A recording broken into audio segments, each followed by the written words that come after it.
Tani, c'est du père avec la mezzaïne.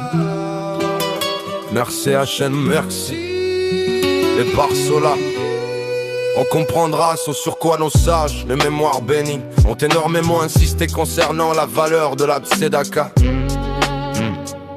en disant qu'elle est équivalente à tous les commandements.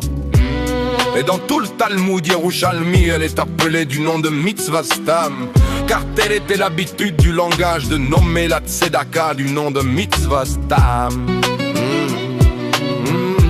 Car elle est l'essentiel des mitzvot, assez célèbre au-dessus de tous. Car tous ne sont là que pour élever l'âme vitale, nefesh achelonit, vers Hachem, puisque c'est elle qui les accomplit et s'habille en eux pour être incluse dans la lumière de l'infini. Béni soit-il qui est habillé en eux.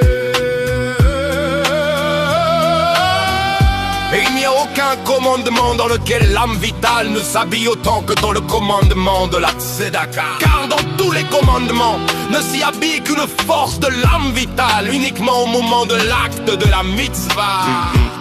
Mais dans la tzedaka qu'un homme donne du fruit de son labeur, voici que toute la force de son âme vitale est habillée dans l'exécution de son travail ou de toute autre occupation par laquelle il a gagné cet argent.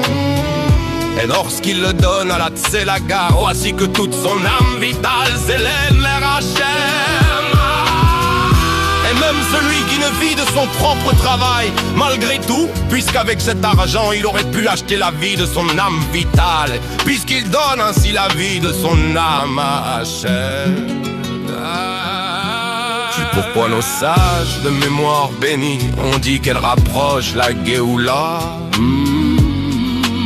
Car par une seule tzedaka, il élève une grande partie de l'âme vitale, ce qu'il n'aurait pu élever de ses forces et aspects par de nombreuses autres mitzvot maraziot.